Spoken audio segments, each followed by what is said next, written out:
Assalamualaikum warahmatullahi wabarakatuh. Perkenalkan, saya Muhammad Aralasan Wiranto dengan NIM 81114224882, mahasiswa Fakultas Hukum Universitas Negeri Semarang, yang pada kesempatan kali ini diberikan tugas oleh dosen pengantar hukum acara tata usaha negara untuk menjelaskan terkait dengan objek sengketa tata usaha negara.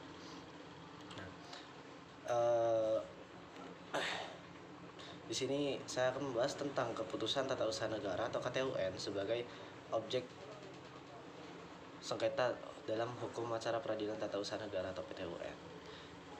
Nah,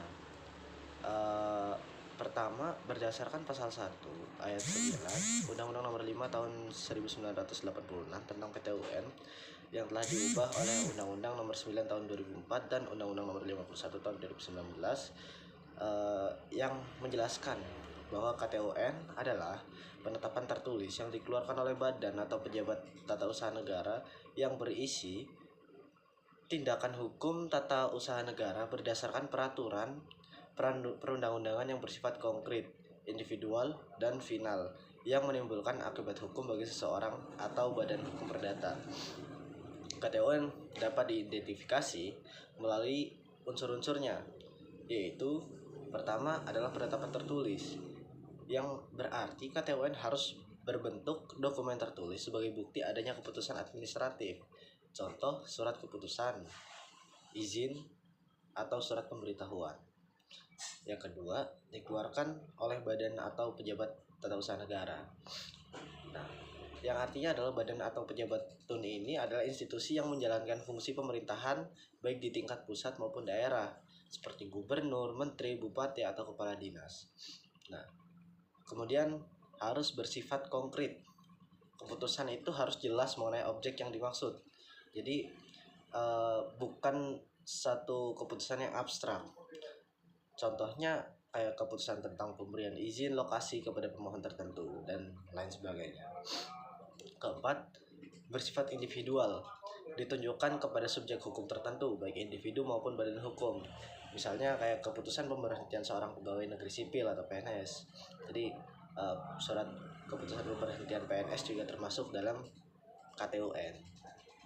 Nah, juga bersifat final, tidak memerlukan persetujuan lanjutan atau proses tambahan agar menjadi sah. Contoh kayak SK pemberhentian langsung yang setelah ditandatangani. Jadi itu kalau udah ditandatangani kan langsung bersifat final, jadi tidak bisa langsung menjadi sah gitu. Kemudian yang terakhir adalah menimbulkan akibat hukum. Jadi sebuah KTUN itu harus mempengaruhi hak atau kewajiban pihak tertentu. Jadi ketika sudah dikeluarkan, maka harus ada pihak-pihak yang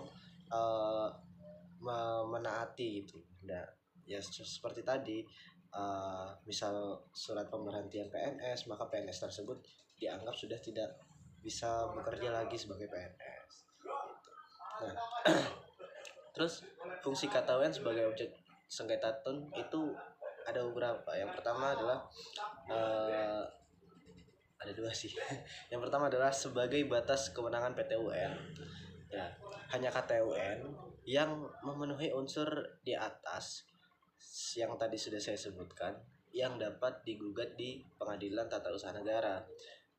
Nah, keputusan yang tidak bersifat administratif seperti keputusan politik itu tidak termasuk objek PTUN.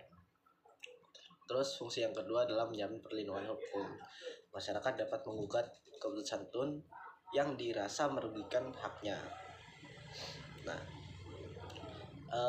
saya bakal memberikan contoh-contoh KTUN sebagai objek sengketa. Yang pertama adalah keputusan pemberhentian seorang pegawai negeri.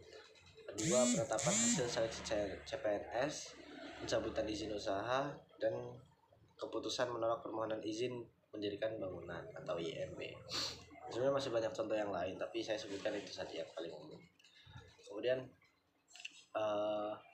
objek sengketa selain KTUN. Nah, ada namanya, yang pertama itu KTUN fiktif positif. Nah, kalau kita lihat dalam pasal 53 Undang-Undang Nomor 30 Tahun 2014 tentang administrasi pemerintahan, jika badan atau pejabat TUN tidak memberi tanggapan dalam jangka waktu tertentu atas permohonan seseorang, maka permohonan dianggap diterima secara hukum. Nah, terus kemudian yang kedua itu apa namanya, tindakan administratif. Nah, ada beberapa tindakan nyata dari pejabat TUN yang tidak berbentuk KTUN, tapi itu bisa disengketakan atau bisa menjadi objek sengketa, seperti tindakan penggusuran atau pembongkaran dan lain sebagainya. Meskipun bentuknya bukan surat, tapi itu bisa digugat. Terus gimana proses hukumnya kalau misalkan ada KTUN yang merugikan hak masyarakat? Yang pertama adalah kita bisa mengajukan gugatan. Itu gugatan bisa diajukan oleh pihak yang merasa dirugikan dan bisa dilayangkan ke Pengadilan Tata Usaha Negara. Syarat formal diajukan dalam waktu 90 hari sejak KTUN diterima. Terus kemudian pemeriksaan awal. Setelah pengajuan gugatan dilanjut ke pemeriksaan awal, yaitu hakim akan memeriksa kompetensi absolut PTUN dalam kelengkapan gugatan. Terus kemudian pemeriksaan pokok perkara. Hakim akan menilai legalitas KTUN berdasarkan tiga ini. Yang pertama, wewenang pejabat TUN, kedua, substansi keputusan, dan yang ketiga adalah prosedur pembuatan keputusan. Nah, yang keempat adalah putusan PTUN. Proses terakhir ini PTUN dapat memutuskan untuk pertama bisa membatalkan KTUN atau mengabulkan permohonan dari pemohon, atau bisa memerintahkan pejabat untuk menerbitkan KTUN baru gitu. Atau biasanya itu mengabulkan untuk sebagian. Nah, terus kemudian sebagai penutup aja ya, KTUN itu sebagai objek sengketa adalah inti dari hukum acara PTUN. Pemahaman yang baik tentang unsur, fungsi, dan proses penyelesaian sengketa KTUN jelas akan membantu kita dalam menganalisis dan melihat kasus-kasus di bidang tata usaha negara yang sering kita jumpai. Jadi mungkin itu saja yang bisa saya sampaikan karena waktu kita tidak lama. Jadi sekian, assalamualaikum warahmatullahi wabarakatuh.